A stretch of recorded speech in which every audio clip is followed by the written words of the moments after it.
Good morning. It is Sunday, March 15th in the year 2020. I'm in Brooklyn, New York. I am Eli, and this video will be on IGTV and YouTube. Right now on YouTube, it has captions that you can use via CC. This video is the second in a series called Speculative Solidarity. This one is part 2, close everything, cancel everything. Well, it's also close everything, redistribution, rent strike, and continued re-languaging. Following up on our last video where we were talking about the ways in which capitalism sort of created a body, what that does also is create a certain type of logic that is circulated through our systems. And I started this video with the image that you see in this video is me in my bandana and my gloves. These are touch finger gardening gloves. These are not the ones that I used yesterday when I went out. The ones that I used are in a plastic bag inside out so that I do not touch the outside. One of the things that people don't seem to be understanding about the virus that we do know is that it stays on surfaces for a very long time, not like 10 minutes. I don't know where the numbers are coming from, but I can send you these articles if you want. And I am posting all of these things and sharing them. The coronavirus right now has been shown in lab tests to stay on surfaces sometimes for up to 3 days, possibly longer, right? And when it moves from one surface to another, it's not like it dies, it just stays somewhere else, right? So something like cardboard, a cardboard box that you're bringing into your house, it stays on cardboard for 24 hours. It stays on plastic and metal for 3 days. So if you have a pen and you hand it to someone else, that pen may be a transfer point. Yes, obviously, if you're washing your hands all the time, that is potentially enough, but it is spreading, right? And I think one of the best things that I've heard so far in terms of like how we can flatten the curve, right, is that if everyone assumes that they have it, assume that you have it and that you're transferring it to other people. If you touch something that they touch, and of course, if you have a cough or any other type of symptom, even if it's not the exact symptom that you think you would need to have coronavirus, if you do have symptoms that you think you need to have coronavirus, they are also showing, doctors in Italy are showing that if you drink hot water every 15 to 20 minutes, if the coronavirus is in your throat, it will kill it in your throat and move it down to your stomach. I'm not doing that because I think I have coronavirus. Oh my God, don't be scared. But I probably do, right? I'm probably carrying it, even if I do not have it. But that's not the point.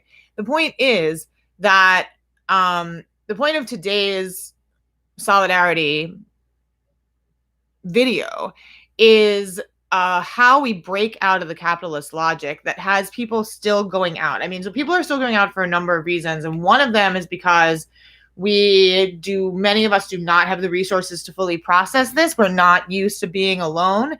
We're not used to being alone without consuming. We're not used to being alone without sociality. We're not used to processing our problems without alcohol, right? We're used to consumption has become so much of people's identity, is that being alone and in quiet is something that most people don't have tools for, right? Which is something that we can help each other with online, digitally, by going out on walks with not a lot of people around us, etc., right? There's all these ways that we can support each other in this time, but we need to also support each other in pulling away from these methodologies of coping that we have been encouraged to build up by capitalist and consumer logic, right? People have been encouraged for a very long time, especially in the United States and what we export to other countries, to identify themselves with capitalist logic. And then the other part of this that's really insidious and creating huge problems right now is that the logic of capitalism that says that the way to support someone is to pay them through their work, right? So that the way that we're going to support the service industry, or the way that we're going to support a restaurant that we love, is by going to it right now. No. The way you support the restaurant that you love, the way you support the people at that restaurant, the way that you support other people who go to that restaurant, is by telling them, please close, and we're going to help you get the money that you need to not be homeless and to not starve, right? We are going to redistribute resources to people so that they can close their businesses. I have a business, I have an organization that I run that requires production and shipping and all sorts of people along the supply chain doing things so that my organization can run. I would like my organization to not be able to run because I want all those people at all those points of the supply chain to stay home, right? That is a thing that comes from me not thinking that this is a moment that we need to move capitalism, businesses, organizations, projects forward. We need to move humans forward so that more of us do not die, right? That is really honestly the only priority that we should have right now, because also we're going to have economic collapse to a certain extent no matter what happens right now. But the more of us that get sick, the more of us are not able to go back to work, the more of us are going to overload the hospitals. Believe me, it's going to happen. So we need to be planning for it intentionally. So I called this video Redistribution, Rent Strike, and Continually Relanguaging, right? So the continued relanguaging comes from like rethinking what we think as support, rethinking what we mean as, you know, hanging out, rethinking what it means to do something nice for yourself. Self-care does not mean consumption, right? Does not mean going to a restaurant. I went to the Fort Greene Green Market yesterday and here in Brooklyn, and I was shocked, not only just by there were just like so many crowds of people and people weren't making any effort to keep distance from each other. People were not wearing masks. People were not wearing gloves. When I went to the stand to get apples, 800 people were very closely gathered to each other, picking up apples with nothing on their hands, smelling those apples close to their face, right, where droplets could easily fall on the apple, and putting it back, right? If you're ordering takeout and you're touching plastic containers, those containers are going to bring those particulates into your home, not because someone touched them 10 minutes ago, because someone touched them within 24 hours, within 36 hours. We are not talking about a time in which if you're getting stuff into your house, you need to be wiping it off. You need to be keeping it in some sort of quarantine, right? But you don't know how long whatever might be on those objects is going to move to another object. And this isn't about fear mongering, right? It's just about following the scientific and medical information and following what has happened in other countries, right? So when I talk about something like a rent strike, it's because I'm actually trying to think about strategic ways that we can make sure that people feel like they cannot go to work, because we need to be encouraging everyone to not go to work unless they're in an immediate service industry. In countries like Italy, the only businesses open so that people can have food and medicine are pharmacy and supermarkets, and bless the people who have to work at those places, right? But they're the only people that is open, and what you're able to buy is controlled, and who is able to go in is controlled, and there's no one on the streets, and there's no one in the bars, right? So, and the schools are closed, right? Another thing is that if your kids are in school and they're telling and they're not closed, know that it's not closed because it's safe. Keep your kids home, right? Teachers striking, yes. I mean, the point is figuring out how to get food to the kids, how to have health care, how to have childcare. Excuse me.